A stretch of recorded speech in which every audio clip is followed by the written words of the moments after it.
और लड़का कहले वो भी ठीक हो गया, और तुम? कहले मैं भी ठीक हो गया। तुम क्या काम करते हो? चपरासी।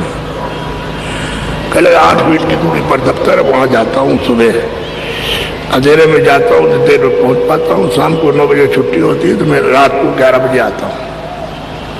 तो हमने एक बात करोगे? कहने आप कहिए तो हम करेंगे। मैंने तुम दफ्तर में चपरासी हो तो ईमानदारी मेहनत से काम कर। खट से खड़ा हो गया। हम ईमानदारी मेहनत से नहीं कर सकते, रह सकते। जोर से चिल्लाया तो लोगों ने सुना, तो हमने अरे भाई धीरे से बोल, हम नहीं रह सकते, हमारे पास पैसा कहाँ से आएगा? जो हम मतलब ये है कि अपनी औरत बीमार पड़ेगी, बच्चा बीमार पड़ेगा तो दवा कहाँ से जाएंगे? तो हमने उससे कहा तुम तो ले दे, तू 1 महीने आया, तूने स्त्री को दवा नहीं दी और कुछ देखा भी नहीं, और खाली भगवान की चर्चा सुनी, और वो तेरी स्त्री तेरा बच्चा तो ठीक हो गया, तो ये इतना दिया ना? और कहता हम ईमानदारी और मेहनत से नहीं रहेंगे। तो हमने कहा ठीक है, अभी देख तेरी स्त्री फिर बीमार होती है और तेला लड़का हो तो कितना भी तू कर्जा लेगा, एक भी अच्छा नहीं होगा। तो लौट आया, तो खड़ा हो गया। तो हमने कि भाई हम तुझे कुछ सुनाएंगे, हम कोई जबरदस्ती थोड़ी कुछ ऐसा। देखो बैठे, वो तो बैठे हुए थे अपना भजन कर रहे थे, तभी वो देख 100 आदमी बैठे हुए थे, तो दिखाया। तो हम तुझे जबरदस्ती नहीं देंगे, तू कल सोच ले। तो वहां से आया, बोला कि अच्छा ठीक है, अब ईमानदारी मेहनत से रहेगा, हम गिनते रहेंगे नहीं। तो हमने वही तो बात है, ईमानदारी मेहनत से तू काम करेगा तो तेरे लिए सब ठीक हो जाएगा। अब लोग आए तो कह रहे चपरासी हमारा काम करा तो बड़ी मुसीबत है, कागज कहाँ जाओ? कागज ले लिया, काम करा दिया, 7 रुपया गए, गरीब आदमी है तो उनका ठीक है दस्तखत किया, 10 मिनट के अंदर दे दिया। उसको 25 रुपये देने लगा, हम 1 पैसा नहीं देंगे। हमको बाबा जी ने मना किया, तो मेहनत ईमानदारी से लेना, किसी कुछ लेना हम नहीं देंगे। तो फिर आता रहा, तो 10 दिन सुना, तो उसने कहा हमको भी रास्ता बताइए, हम भी भजन करेंगे। हम नहीं, ऐसे नहीं बताएंगे, हम जब समझेंगे और तू समझेंगे, तू भजन करेगा तब बताएंगे। तो और सुनाया तो रोने लगा, कह लगे हमको बता दीजिए, हम भजन करेंगे, हम पूरा करेंगे, जो कहेंगे करेंगे। अच्छी बात। तो उसको बताया, फिर देखा ऐसे बैठ के भजन करना है, ऐसे ध्यान करना। 10 दिन के बाद आया, कह लगे अरे महाराज इधर की आँख खुल गई। तो इतना बड़ा बगीचा कि जैसे सारा संसार कुछ नहीं उसके सामने, ऐसे सुंदर सुंदर फूल, सुंदर सुंदर बगीचे, ऐसे देवी देवता। कहने लगे अरे हमने चुप रहना, बोलना नहीं, चुपचाप किसी कहना नहीं। यहाँ तो तूने सुना दिया ठीक है, नहीं अगर तू कह देगा तो तेरा बंद हो जाएगा, फिर कुछ नहीं होगा, चुप रहा।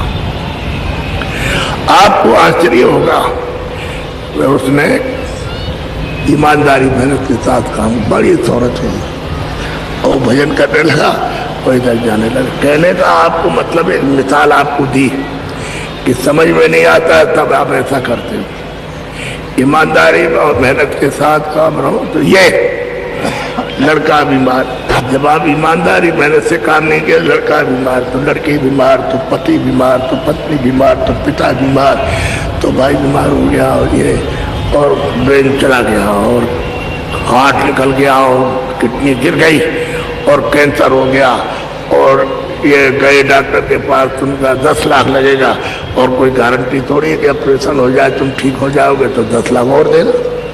अब बेचारा कहाँ से ले आएगा? हमारे पास बहुत आते हैं, यानी अभी आते हैं, रास्ते में हमको बहुत मिले, यानी रास्ते में हमको मिले बहुत, तो हमारे पास आते हैं सबसे बड़ी तकलीफ। तो हम उनसे कहते हैं भाई तुम एक काम तो करो कि मेहनत काम करो, ईमानदारी मेहनत से मजदूरी और खेती दुकान दफ्तर का काम से हमको बच्चों की सेवा, और हम तुमको रास्ता बताते हैं सच्चे भगवान का, ये रास्ता है और तुम बैठ के करो। देखो तुमको तुम्हारी तीसरी आंख, तीसरा नेत्र कैसे नहीं खुलता है जब तुम्हारे सामने स्वर्ग का दरवाजा है, तुम बिल्कुल दरवाजे पर बैठे हो स्वर्ग के, और इधर विष्णु का उधर स्वर्ग का।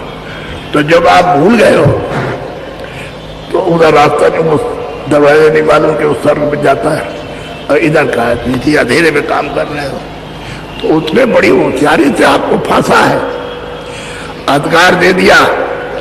तो ये सब का सब पाप है पुण्य है, पाप है पुण्य। पहले तो कोई भी आदमी जो है पाप नहीं करता था, सब पुण्य करते थे। तो ये सब कसम आंखों पर ऊपर ये अंतःकरण, देखो इधर आंख के ऊपर ये सब का सब तुम्हारा दिल है, हृदय, ये हार है। यहाँ कुछ जमा नहीं होता, इधर कुछ नहीं, यहाँ कुछ नहीं, ये यहाँ होता है। यहाँ पानी नहीं जा सकता, अग्नि नहीं जा सकती। तो जब जमा हुआ पुण्य तो पर्दा तो पड़े, पहले तो पुण्य नहीं था, तो वहां कोई पर्दा नहीं था, आँख खुली थी, कान खुले थे, नाक खुली थी। अब आप मतलब जब आपने ये काम किया तो पर्दा जमा हुआ, फिर उसमें आप कभी झूठ बोले, कभी धोखा दिया, कभी बेईमानी आपने की, तो वो काला पर्दा पड़ गया। कभी अच्छा हो, कभी बुरा, कभी अच्छा कभी बुरा, अब तो अच्छा छूट गया, अब सब बुरा ही बुरा। तो ये सब पर्दा पड़ा, भर गया ये सब तुम्हारा। तो आंख तुम्हारी तीसरी बंद हो गई, तीसरा कान और तीसरी नाक। अब न तुमको दिखाई देता न सुनाई देता। अभी देखो आप बैठे हो, शरीर में एक आंख इधर एक इधर, कितनी आंख? जल्दी बोलो। 2 आंख। शरीर में एक कान इधर एक इधर, कितने कान? 2 कान। शरीर में एक नाक इधर एक इधर, कितनी नाक है? तो ये जीवात्मा बैठी है दोनों आंखों के बीचों बीच, ये रूह बैठी है, उसमें एक आंख, और शरीर में 2 आंख कितनी हुई?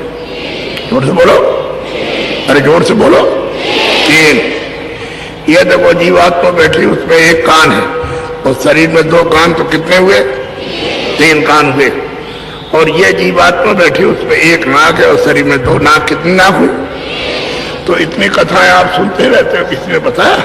3 आंख है, 3 कान है, 3 नाक है। अरे आपको तो कोई बताना चाहिए। तो पढ़ने वाले ने तो किताब में जो अक्षर है, किसी भाषा में भी वो जानता है, उसको पढ़ के आपको सुना दिया। उसमें तो कुछ देखा नहीं है, सुना दिया आपको, और आप बैठ के सुनते रहे, तो आप तो बहरे रहे, उसने कुछ देखा नहीं, दे नहीं सकता है, तो मतलब अंधा रहा। तो वही वो स्वामी जी महाराज कहते हैं, गुरु अंधा और चेला बहरा, और हो नरक में ठेलम ठेला। अब वो कैसे बचाए? वो कैसे बचाएगा? यानी वो कुछ दे नहीं सकता, वो कुछ ले नहीं सकते, दोनों के दोनों अंधे बहरे रहे। तो फिर वहां नरकों में जाकर के फिर तमाम यातनाएं। अरे भाई कोई आंख देखने वाला कुछ होना चाहिए ना कुछ। तो अब हम आपसे विनती प्रार्थना करते हैं कि पूरा मैदान भरा है, ये कहा जाए कि आप अपनी उंगली ऊपर करो, और हम कह दें जिनकी उंगली ऊपर उनकी सबकी काट दो। तो ये हमको बताओ कि आपकी उंगली कट जाएगी तो आपको दर्द होगा कि नहीं होगा? बस ये बात आपको ये आप पता चला है जो होगा। तो जब दर्द होगा तो आप तो मनुष्य, आप में तो दया होना चाहिए।